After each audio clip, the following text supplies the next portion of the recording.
Hi, I'm Nate Cokerno. Welcome to my channel, which I've called Miracle Readiness. The term miracle readiness, which comes from A Course in Miracles, can basically be reduced to the state of presence, or being present in the present moment. What does this entail?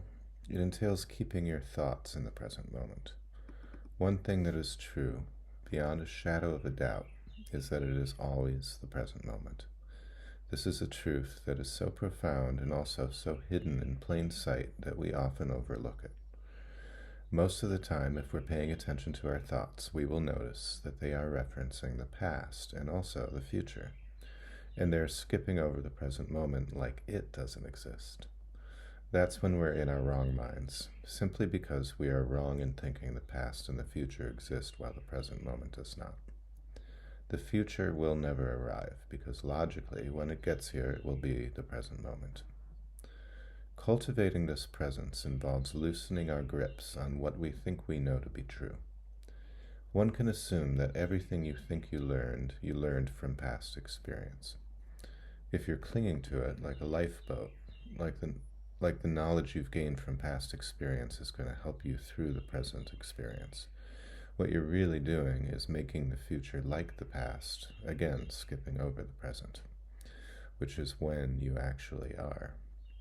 When we become miracle ready, we still might reference our past learning in conversation, but without clinging to it. We're more open to all the infinite possibilities that are held in suspension in the present moment. Within the realm of miracle readiness, we may reference the past as an explanation for how we came to see the present moment, but we won't be so attached to being right about the conclusions that we've reached. Paying attention to the emergent means we're curious to see what comes from this, what new learning may emerge out of this holy instant. If you and the person you're speaking to have a disagreement, it is because you are both referencing your past experiences, which are likely different, and so you're referencing what you experienced in the past, and they are referencing what they experienced in the past.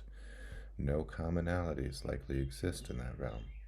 But what you do share in common is that everything that happened in your past brought you to the place you are now in the present, which you are now experiencing together. That is what's pertinent. You'll naturally share what you know, or more precisely what you think you know, but you won't find the need to cling to it anymore as the one right answer. And you will now be open to learning from this other person, and they will more likely be primed to learn from you because you're showing less interest in being right and defending your position, and more interest in being curious to understand better how they came upon their views. They will likely feel compelled to reciprocate. If they want to have an argument instead, they'll quickly see that you're not presenting anything solid and concrete to argue against, and they'll probably walk away. They'll lose the wind in their sails when they have nothing to push against.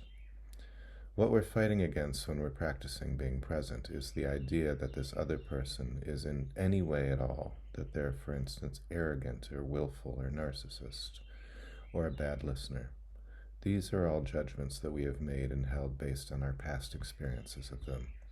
But with presence, they are now just a clean slate to us, an innocent child of God like ourselves and nothing more. We cannot judge anything without referencing the past. It's like taking absolutely everything you think you know and tossing it aside. One of my favorite teachers, James Twyman, demonstrates this. When he's in a conversation about the way things are, his favorite retort is, "I don't know, but I love you." The ego says this is the most dangerous thing you could possibly do. You'll be naive and you'll be a perfect mark for all the ill-intentioned people out there to go and take advantage of. This is the farthest thing from the truth. When you let go of your judgments completely, you are opening yourself up to the emergent. You cannot even fathom that there are ill-intentioned people out there, because you no longer are using your past judgments as references for the present moment. You and your communication partner are now primed to create something new together. That's what paying attention to the emergent allows for, and that is the miracle. It may come in the form of a new shared understanding of a long-existing dynamic that existed between the two of you, but now you're both seeing it differently, meaning you're giving it another meaning than you had done before. And that includes both views, and somehow they have merged together to form a more harmonious union, where both people are affirmed.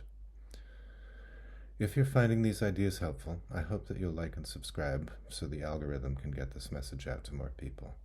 If you're interested in watching more of my content, you can find it at my website, miraclereadiness.com, and my articles are also on Substack, where you can find me under my name.